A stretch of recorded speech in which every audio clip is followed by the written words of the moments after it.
नमस्कार मैत्रिणींनो, श्री स्वामी समर्थ. मी उज्ज्वला वाघ स्वागत करते तुमचं माझ्या रसभरीत खानदेशी या युट्यूब चॅनलवर.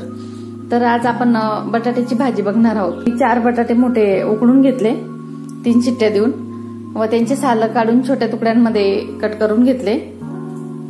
इकडे घेतले मी जिरे, मोहरी हाफ टेबलस्पून आमचूर पावडर, ग्रीन चटणी जी पाणीपुरीमध्ये वापरतो ती असली तर टाकायची, ऑप्शनल आहे. इकडे चवीपुरते मीठ, हळद व 4 ते 5 टेबलस्पून तेल घेतलं. इकडे ढोबळी मिरची कापमध्ये चिरून घेतली, कोथिंबीर, 3 हिरव्या मिरच्या घेतल्या, याचे छोटे तुकडे करून घेणार आहोत. इकडे आल्याचा तुकडा, तो पण आपण खलबत्त्यात ठेचून घेणार आहोत. व इकडे कढीपत्ता. तर एका साईडला मी कढई गरम करायला ठेवली. तर हे बघा मैत्रिणींनो, मी कढई गरम करायला ठेवली होती. त्याच्यात आता आपण घेतलेलं तेल टाकून घेते.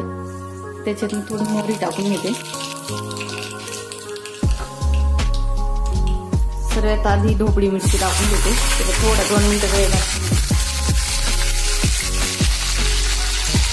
कढीपत्ता, मिरचींचे मोठे तुकडे केले मी, मुलांना सहज काढता येतील म्हणून, कारण तिखट राहता या मिरच्या. आले व यांना मी 2 मिनिटं फ्राय होऊ देते. हे सगळं जिन्नस थोडंफार फ्राय झालंय. त्याच्यात एका साईडला मी जिरं टाकून घेते. जिरं मी नेहमी कधी आधी टाकत नाही, कारण हळदी पावडर कलर छान उतरतो मग आपल्या सगळ्या भाजीत. थोडी आमचूर पावडर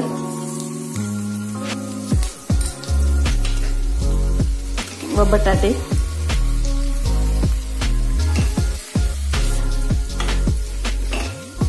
तरी बघा छान दिसते आपली भाजी.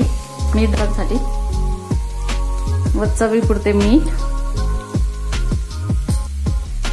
चिरून घेतलेली कोथिंबीर,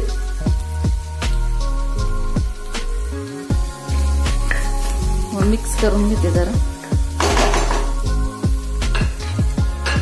व झाकण ठेवून घेते 3 ते 4 मिनिटासाठी मंद आचेवर.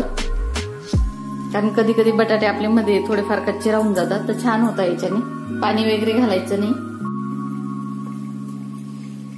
तर हे बघा 3 ते 4 मिनिटं झाले. आपली भाजी छान तयार आहे.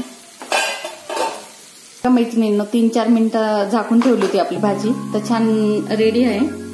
व कधी मुलांना भाजी आवडत नाही तर बटाटे हा खूप छान पर्याय आहे. वेगवेगळ्या प्रकारचे मी बटाटे बनवून देते, खूप आवडीने पण खातात ते. व त्याच्यात ही आता ग्रीन जी आपण चटणी काढून ठेवली होती ती टाकून घेते. हिच्यामुळे अजून भाजीला खूप छान टेस्ट येते. ही शेवटी घालायची सगळ्यात. तर हे बघा मैत्रिणींनो, छान तयार आहे आपली भाजी. अशाच झटपट बनणाऱ्या रेसिपी मी माझ्या चॅनलवर दररोजच घेऊन येत आहे. तर लाईक, शेअर व कमेंट नक्की करा व सबस्क्राईब केलं नसेल तर नक्की करा. धन्यवाद मैत्रिणींनो.